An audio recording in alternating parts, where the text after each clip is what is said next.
বিসমিল্লাহির রহমানির রহিম। প্রিয় শিক্ষার্থী বন্ধুরা, আসসালামু আলাইকুম। আশা করি সবাই ভালো আছে। তো আজকে আমরা নবম দশম শ্রেণীর পরিমিতি অধ্যায় থেকে অর্থাৎ পরিমিতি 16.4, তো এই চারে আজকে আমাদের পর্ব হলো 199 পর্ব। যে পর্বে আজকে আমরা আলোচনা করার চেষ্টা করব যে প্রশ্নটা, সেই প্রশ্নটা হলো 10 নম্বর প্রশ্ন। তো আমরা অবশ্যই ক্লাসটা দেখার আগে দেখছিলাম যে থাম্বনেলে কোন প্রশ্নটা আছে। তো থাম্বনেল অনুযায়ী প্রশ্নটা হলো 10। তো একটি আয়তাকার ঘনবস্তু 48 বর্গমিটার ভূমির উপর দণ্ডায়মান। তো এর উচ্চতা 3 মিটার এবং কর্ণ যদি 30 মিটার হয়, আয়তাকার ঘনবস্তুর দৈর্ঘ্য প্রস্থ বের করতে হবে। দৈর্ঘ্য ও প্রস্থ নির্ণয় করো।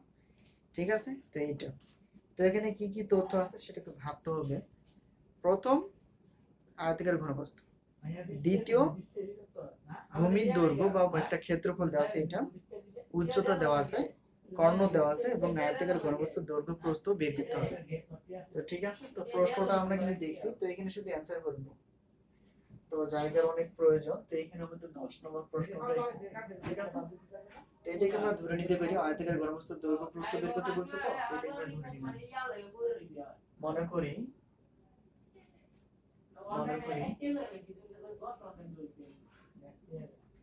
আয়তাকার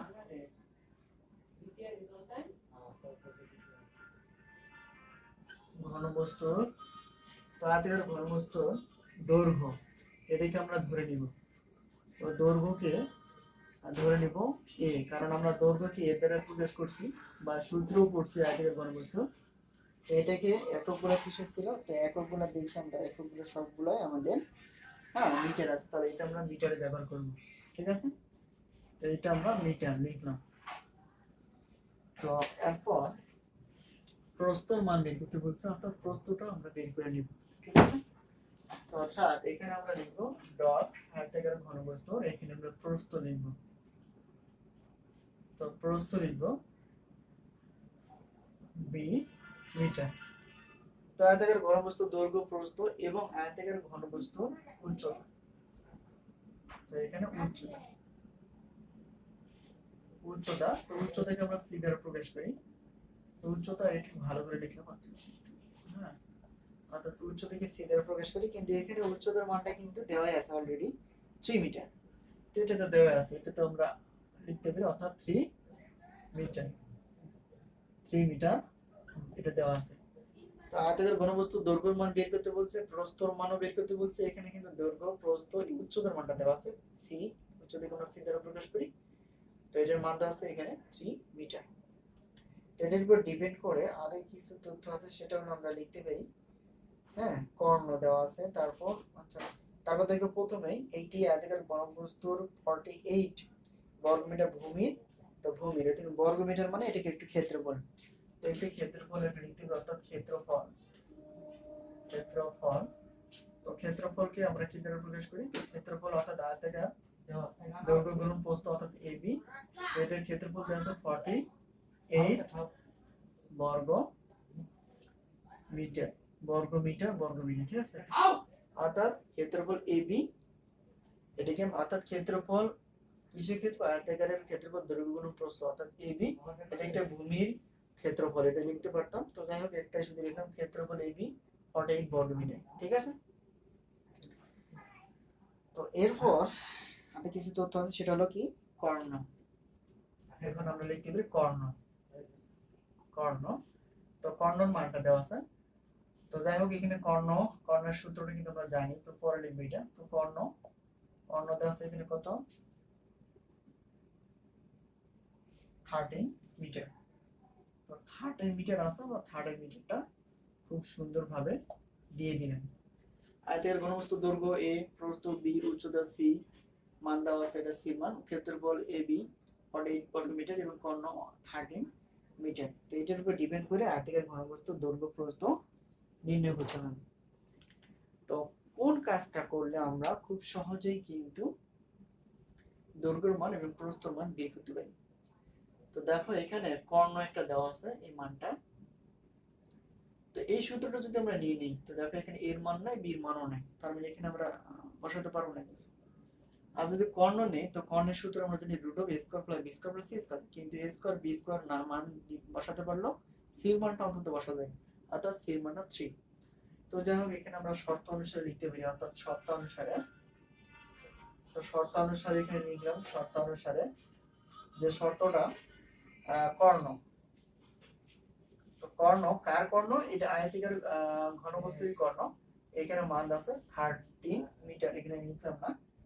তো আয়তাকার ঘনবস্তুর কর্ণের সূত্র হলো a square plus B square plus C square, আর রুট অফ আছে এটা অবশ্যই দিতে হবে, আর এখানে কত থাকে না।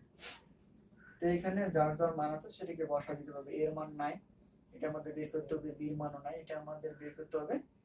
আচ্ছা সি এর মানটা কিন্তু আমাদের দেওয়া আছে কত, এই যে দেখো 3, মানে সি এর মানটা দেওয়া আছে 3 মিটার, তো সি এর মানটা এখানে বসা দেব 3, আর স্কয়ার আছে আমরা স্কয়ার দিয়ে দেব, আর রুট তো আছেই আমরা রুটটা দিয়ে দিলাম, তো 13, ঠিক আছে এইটাই। তো দেওয়ার পর যে কাজটা করতে হবে সেটা হলো, তো এখানে a square plus B square root তো থাকবে, আর 3 উপর স্কয়ার মানে 9, 3 স্কয়ার মানে 9, ঠিক আছে 3 উপর স্কয়ার মানে 9, আর 13 আছে 13 যাচ্ছে তাই। তো এখানে আমরা কি কাজ করতে পারি, এটাকে আমরা রুটকে তাড়ানোর জন্য আমরা উভয় পক্ষকে বর্গ করব, তো উভয় পক্ষকে বর্গ করতে হবে, কারণ এই মানে এই নিয়মগুলো আমরা কিন্তু জানি, কারণ কোন কাজটা করলে রুটটা উঠায় যাবে, ঠিক আছে। আমরা উভয় পক্ষকে বর্গ করে দিলাম, তো বর্গ করলে একটা সুবিধা আছে, সেটা হলো রুটটা যা ছিল সেটা কিন্তু উঠায় যাবে, অর্থাৎ আমরা সংখ্যাগুলোকে বর্গ করি, এটা লিখে দিন, ঠিক আছে। তো এখন কি হবে, এখন অর্থাৎ রুট স্কয়ার, রুট এবং স্কয়ার কেটে যায়, থাকবে square plus B square plus 9, আর 13 এর উপর স্কয়ার মানে এখানে 13 এর উপর ডাবল, তো 13 মানে স্কয়ার, অর্থাৎ 30 ইনটু 30, এখানে ফলাফল আসছে কত 169, ঠিক আছে ক্যালকুলেশন। তো এটা যাওয়ার পর এখন আমরা কি করতে পারি, অর্থাৎ a square plus B square 169, তো প্লাস 9 ওইদিকে হয়ে যাবে -9, অতএব এখানে a square plus B square, তো 169 থেকে আমরা যদি 9 বাদ দেই আমরা সাধারণভাবে মৌখিক হিসেবে বের করতে পারি, অর্থাৎ 160, অতএব a square plus B square এখানে আমরা কত পাইলাম 160, এটা কিন্তু পেয়ে গেলাম। তো এমন এমন সূত্র ব্যবহার করতে হবে যাতে করে a square plus B square বসিয়ে দেওয়া যায়, ঠিক আছে। তো এরকম একটা সূত্র আমরা জানি, এরকম অনেক সূত্র জানি যেখান থেকে আমরা খুব সহজে ব্যবহার করতে পারি। তো এখানে আমরা লিখতে পারি আমরা জানি, আমরা জানি, ঠিক আছে। তো সেক্ষেত্রে বন্ধু একটু লক্ষ্য করো, এই লাইনের পর ওই লাইনে আমি চলে গেলাম, ঠিক আছে, এখানে জায়গা একটু শর্ট হবে। তো যাই হোক আমরা জানি কি জানি, অর্থাৎ a square plus B square, a square plus B square আমরা প্লাসের সূত্র জানি এবং মাইনাসের সূত্র জানি। তো এই সূত্রটা ব্যবহার করতে হবে দুইবার, একটা প্লাস একটা একবার মাইনাস একটা, অর্থাৎ a square plus B square মানে এর সূত্র আমরা জানি কি a প্লাস b, তো a plus b whole square plus, তাহলে এখানে মাইনাস আর সূত্র 2ab, ঠিক আছে এইটা। তো এখন আমাদের a স্কয়ার বি স্কয়ারের কিন্তু মান জানি আমরা, তো মান জানি কিন্তু a plus b whole square, এখানে আমাদের ক্যালকুলেশন কি আসে দেখা যাক কি আসতে পারে। তো ইমপ্লাইজ লিখলাম এদিকে, তো এটাকে এ পাশ করে নিলাম, অর্থাৎ a plus b square minus 2ab, আর a স্কয়ার প্লাস b স্কয়ারটা কি আমরা এই পাশে অর্থাৎ ডান পাশে করে দিলাম, ঠিক আছে এইটা। অর্থাৎ এখানে a plus b whole square এটাকে দিয়ে দিলাম, আর এখানে মাইনাস আছে ওইদিকে হয়ে যাবে কি প্লাস, অর্থাৎ a square plus b square, এটা তো এই পাশে আছে, আর মাইনাস 2ab আছে, এখানে হবে কি প্লাস 2ab, ঠিক আছে। এটাকে আমরা সাইড চেঞ্জ করে নিলাম, কারণ আমাদের মানগুলা বের করতে হবে কিভাবে আমরা দেখে নিতে পারি, ঠিক আছে, অর্থাৎ a প্লাস b মান বের করতে পারি। তো এখানে a plus a square plus b square মান কি, a square plus b square মান হলো এখানে আমরা বের করলাম এই মাত্র 160, তো এখানে 160 প্লাস, আচ্ছা তো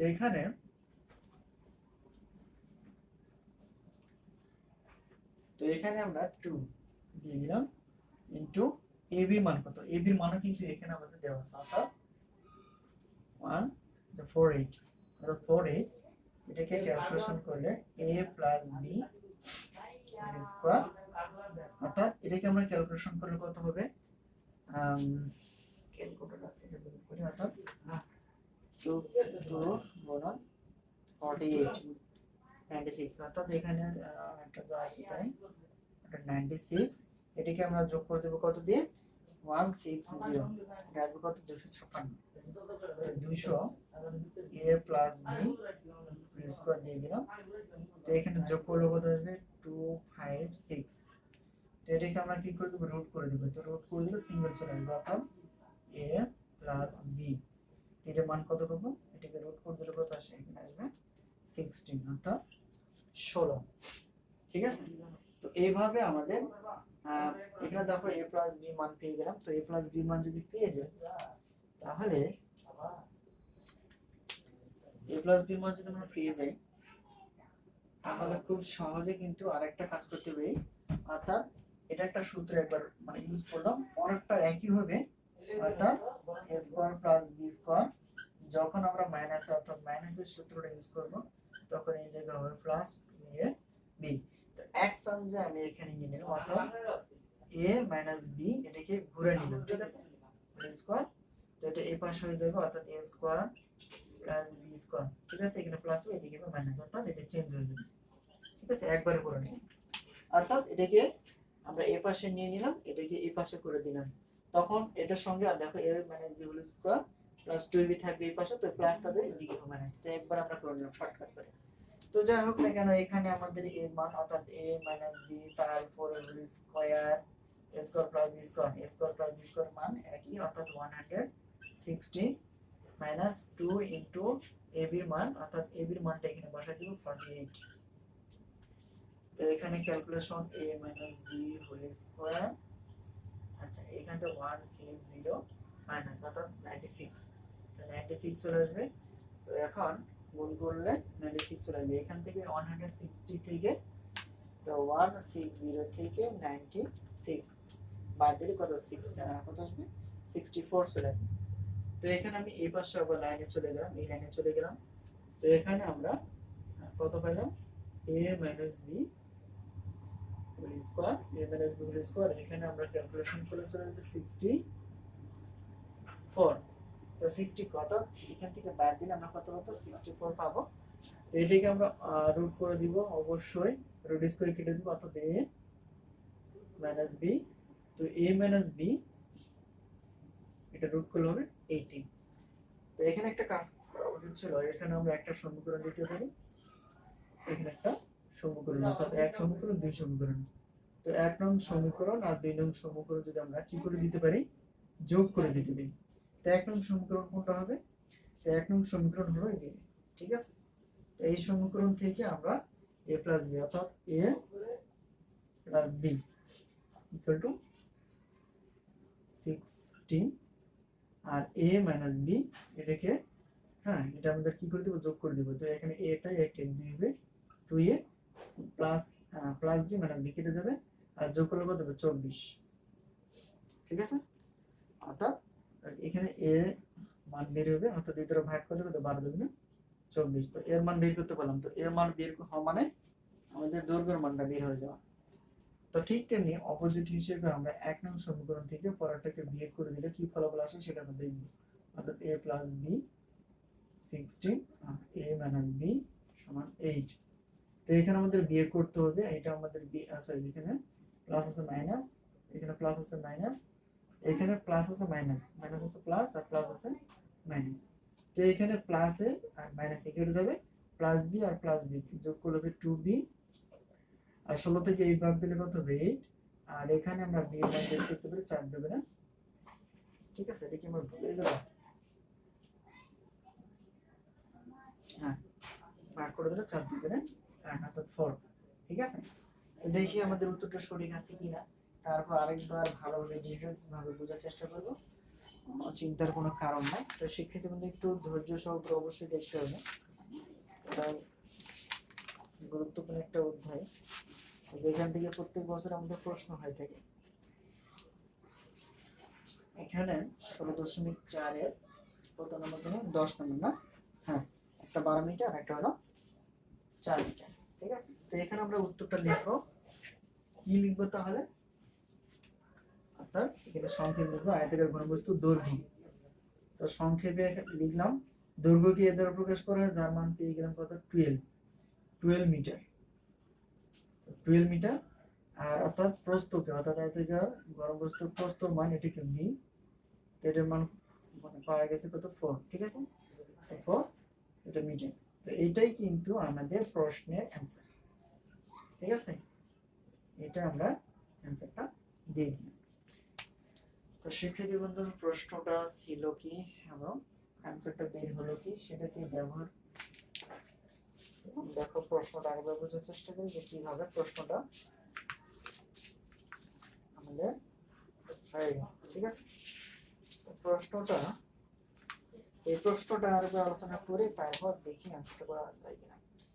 তো একটি আয়তাকার ঘনবস্তুর দৈর্ঘ্য 40, একটি আয়তাকার ঘনবস্তু 48, এখানে আমাদের বোর্ড পৃষ্ঠা 324, 10 নম্বর প্রশ্নটা। তো যাই হোক, একটা প্রশ্ন, সেই প্রশ্নটা হলো একটি আয়তাকার ঘনবস্তু 48 বর্গমিটার, ভূমির উপর দণ্ডায়মান আছে বা দণ্ডায়মান, এর উচ্চতা যদি 3 মিটার হয় এবং কর্ণ যদি মানে 13 মিটার হয়, আয়তাকার ঘনবস্তুর দৈর্ঘ্য আর প্রস্থকে আমাদের বের করে দেখিয়ে দিতে হবে। তো তো আয়তাকার ঘনবস্তু দৈর্ঘ্যটা আমাদের বের করতে হবে, প্রস্থ। তো আয়তাকার ঘনবস্তুকে দৈর্ঘ্য আমরা এর দ্বারা প্রকাশ করি, অর্থাৎ এটাকে এ ধরলাম, প্রস্থকে বি দ্বারা প্রকাশ করি, এটা বি ধরলাম। আর আয়তাকার ঘনবস্তুর উচ্চতা সি দেওয়া আছে, অর্থাৎ 3 মিটার, এটাকে দিয়ে দিলাম। তো উচ্চতাকে আমরা সি দ্বারা প্রকাশ করি। তো এটার অর্থাৎ আয়তাকার ঘনবস্তুর ভূমির ক্ষেত্রফল, অর্থাৎ ভূমির ক্ষেত্রফল মানে অর্থাৎ দণ্ডবর ক্ষেত্রফল, যাই হোক মানে এই ক্ষেত্রফল, অর্থাৎ আয়তাকার ক্ষেত্রফল কি হবে, দৈর্ঘ্য গুণ প্রস্থ, দৈর্ঘ্য বলতে এ আর প্রস্থ বলতে বি। তো এটার ক্ষেত্রফল দেওয়া আছে 48 বর্গমিটার। তো কর্ণ দেওয়া আছে, কার কর্ণ, এটা আয়তাকার ঘনবস্তুরই কর্ণ 30 মিটার। এটা আমাদের কিন্তু প্রাথমিক তথ্য। তো এটাকে আমাদের অঙ্কটা করার আগে আর ভাবতে হবে যে হ্যাঁ, ক্ষেত্রফলের বের করতে হলে তো এখানে কোন কাজটা করলে, তো আয়তাকার ঘনবস্তুর পৃষ্ঠতলের ক্ষেত্রফল জানি 20 AB BC প্লাস CA। তো এখানে AB এর মান দেওয়া নাই, কিন্তু সি শুধু মান দেওয়া আছে, তাহলে তখন ক্ষেত্র মানে ব্যবহার করতে পারবো না, সূত্রটা ব্যবহার না করতে পারলে অঙ্কটা করতে পারবো না। তো একটা শর্ত কর্ণ, তো কর্ণ এখানে 30 মিটার দেওয়া আছে। তো এখানে দেখো কর্ণ 13, তো রুট অফ, এখানে সূত্র হলো কর্ণের আয়তাকার ঘনবস্তু a square plus b square C square 13। ঠিক আছে, এখানে সি এর মানটা বসাই দেব, স্কয়ার আছে, তো এখানে 9 হয়ে যাবে, উভয়কে বর্গ করে রুটকে তাড়া দিলাম, অর্থাৎ a square plus b square plus 9, এখানে 169, অর্থাৎ 13 এর b স্কয়ার মানে 169। তো a square plus b square এখানে প্লাস আছে, এদিকে মাইনাস, তো সংখ্যাগুলো এক পাশে করলাম, a square plus b square 160। ঠিক আছে, এটা কিন্তু এটাকে একটা, এটা একটা তথ্য, এটা একটা তথ্য। আমরা একটা সূত্র জানি, a স্কয়ার প্লাস b স্কয়ারের সূত্র। তো এই জন্য আমরা জানি a square plus b square সূত্র a plus b whole square minus a minus b, sorry a square plus b square সমান a plus b whole square minus 2ab, এটা একটা মানের সূত্র। অর্থাৎ আমাদের এই পাশটাকে এই পাশে করে নিলাম, এটাকে এই পার করে দিলাম। তো a plus b whole square, এখানে মাইনাস 2ab আছে, এটা আমার দরকার নেই, এই পাশে করে দিলাম। তো দেখো কার কার মান আছে, a square plus b square মান আছে এবং ab এর মান আছে। তো এখানে a square plus b square মান কত 160, এখানে বসাই দিলাম, প্লাস 22 ab এর মান কত, এই যে ab এর মান 48। ঠিক আছে, তো তারপর a plus b whole square যা আছে তাই এখানে হিসাব করতে হবে। তো এখানে গুণ করলে হবে 96, আর যোগ করে দিলে কত 256। তো এখানে আমরা রুট কেন করলাম, রুটটা করার কারণ হলো এখানে a plus b whole square আছে, অর্থাৎ ডাবল আছে, এটাকে সিঙ্গেল আনতে হবে। অর্থাৎ রুট করলে a plus b whole square আছে, এখানে a প্লাস b এখানে হয়ে যাবে, আর রুট করে দিলে 6 হয়ে যাবে। এটাকে আমরা এক সমীকরণ ধরলাম। ঠিক আছে, তো পরেরটা একই সূত্র, এটাকে শর্টকাট করা হয়েছে। দেখো a plus sorry a square plus b square সমান a minus b whole square, এখানে মাইনাস থেকে প্লাস 2ab। তো এটাকে আমরা এক পাশে নিয়ে আসলে যে মানে ফলাফলটা হবে, অর্থাৎ এটা যখন এই পাশে চলে যাবে তো এখানে প্লাস 2ab থাকবে, এখানে আমরা একবারই করে দিন মাইনাস 2ab। তো এখানে আমরা জানি প্লাস থাকলে ওইদিকে মাইনাস আর মাইনাস থাকলে প্লাস। তো সমাধান পদ্ধতি প্লাস থাকলে মাইনাস, মাইনাস থাকলে প্লাস, গুণ থাকলে ভাগ, ভাগ থাকলে গুণ, এই জিনিসগুলো মনে রাখতে হবে। তো a minus b whole square, তো এটা যাই হোক, এটাকে ক্যালকুলেশন করলে দেখা যায় a minus b whole square 160 minus এটা গুণ করলে 96। তো এখানে এই পাশে অর্থাৎ রুট করে দিলাম আগেরটার মতো, অর্থাৎ a minus b whole square, তার রুট করে দিলে এখানে রুট করে দিলে a মাইনাস b, এই ডটটা দুই সমীকরণ, প্রথম সমীকরণকে যোগ করলে এর মান পাবো, দ্বিতীয় সমীকরণ যোগ করলে আমরা b এর মান পেয়ে যাব। তো দেখো এখানে a plus b 16, a minus b 8, তো এটাই একটা যোগ করলে দুইটাই প্লাস b আর মাইনাস b কেটে যাবে, আর 16 আর 8 যোগ করবে 24, আর এটা দেখো সরি এর সঙ্গে টুটা গুণ অবস্থা আছে, তাই টুটা এদিকে ভাগ হয়ে যাবে সংখ্যার সঙ্গে, অর্থাৎ 12×24, অর্থাৎ এর মান কত পেলাম 12। তো পরেরটা একবার যোগ করলাম আর একবার বিয়োগ করতে হবে, অর্থাৎ 1 নং এবং 2 নং কে বিয়োগ করলে আমরা বি মান পেয়েছি, অর্থাৎ a প্লাস বি 16 একই সবগুলো। এই যে 1 নং সমীকরণ যা যা সবকিছু লিখছে ওদের মানে বেরে। তো বিয়োগ মানে কি, চিহ্নের পরিবর্তন হয়, এখানে প্লাস আছে মাইনাস, এখানে মাইনাস আছে প্লাস, এখানে প্লাস আছে মাইনাস, তো চিহ্নের পরিবর্তন হয় না, তখন এটা চিহ্ন হবে এটা, আর বি চিহ্ন হবে প্লাস, আর এটা চিহ্ন হবে মাইনাস। তো প্লাস এ থেকে মাইনাস এ বাদ দিয়ে কাটা যাবে, আর প্লাস এ আর প্লাস সরি প্লাস বি আর প্লাস বি যোগ করলে মানে একটা বি আর একটা বি যোগ করলে দুইটা বি, আর 16 থেকে এবার দিলে কত আসবে 8, অর্থাৎ বি ইকুয়াল টু আর 2 দিয়ে আমি 8 কে ভাগ করলে কত পাবো 4। অর্থাৎ আয়তাকার ঘনবস্তুর দৈর্ঘ্য, এখানে আমরা জায়গা না থাকার কারণে শর্টকাটে লিখলাম, অর্থাৎ আয়তাকার ঘনবস্তুর শুধু দৈর্ঘ্য এর সমান 12 মিটার, যেখানে এর মান পেয়ে গেলাম, ঠিক আছে, অর্থাৎ এই যে এর মানটা। তো তারপর প্রস্থ, আয়তাকার ঘনবস্তু প্রস্থকে আমরা বি ধরছিলাম, তো বি এখানে আমরা 4 পেয়ে গেলাম। তো এটা আমাদের কিন্তু দৈর্ঘ্য এবং প্রস্থ বের করতে বলছিলাম। যদি বলতো এই যে এটা সবকিছু বের করার পর যদি বলতো যেটা পৃষ্ঠতলের ক্ষেত্রফল বের করতে, তখন আমাদের পৃষ্ঠতলের ক্ষেত্রফল বের করতে হবে। তো পৃষ্ঠতলের ক্ষেত্রফলের সূত্র আমরা কি জানি, 2 ab plus BC plus CA. তো যাই হোক, আর ক্ষেত্রফল ছিল বর্গতে লিখতে হয়, যখন বলতো পৃষ্ঠতলের ক্ষেত্রফল তখন সেই সূত্র আমরা বের করবো। তখন আমরা দেখো এখানে এর মান পেয়ে গেলাম, হ্যাঁ এর মান পেয়ে গেলাম, বির মান পেয়ে গেলাম, তো সির মান তো আগে থেকে দেওয়া আছে। তো যদি দেওয়া থাকে তখন আয়তাকার ঘনবস্তু যত সূত্র যেভাবে বের করতে বলুন না কেন আমরা খুব সহজে বের করতে পারবো। তো সেক্ষেত্রে বন্ধুরা আজকে এই পর্বটা এতটুকু ছিল, খুবই গুরুত্বপূর্ণ 10 নম্বর, এখানে 16.4 যার পর্ব ছিল, এখানে আমাদের পর্বটা 199 পর্ব। তো পরিমিতি অধ্যায় থেকে নবম দশম শ্রেণী, তো খুবই গুরুত্বপূর্ণ ছিল এবং খুব শর্টকাট করে আমি এটাকে বোঝার চেষ্টা করলাম এবং ইজিলি ভাবে। আশা করি আমার কথা, প্রশ্ন, সূত্র, নিয়ম কিভাবে কিভাবে সমাধান করলাম বুঝতে পারছো। যদি বুঝে থাকো এবং যদি ভালো লেগে থাকে অবশ্যই মানে একটা লাইক দিবা, এবং ভালো কিছু মন্তব্য করার ইচ্ছা থাকলে অবশ্যই ভালো কিছু মন্তব্য করার চেষ্টা করবে, আর বন্ধু বান্ধবের সঙ্গে এই ক্লাসটা শেয়ার করে নেবা। তো পরবর্তী নিত্য নতুন ক্লাস পেতে হলে অবশ্যই আমাদের চ্যানেলের সঙ্গে থাকতে হবে। তো পরবর্তী ক্লাস পেতে হলে আমার চ্যানেলটিকে আগে থেকে সাবস্ক্রাইব করে রাখবা, যাতে করে খুব সহজেই আমি যে ক্লাসটা আপডেট করে নেবেন তোমরা খুব সহজেই সঙ্গে সঙ্গে পেয়ে যাবে। তো আজকে এই পর্যন্তই, সবাই ভালো থেকো, আল্লাহ হাফেজ।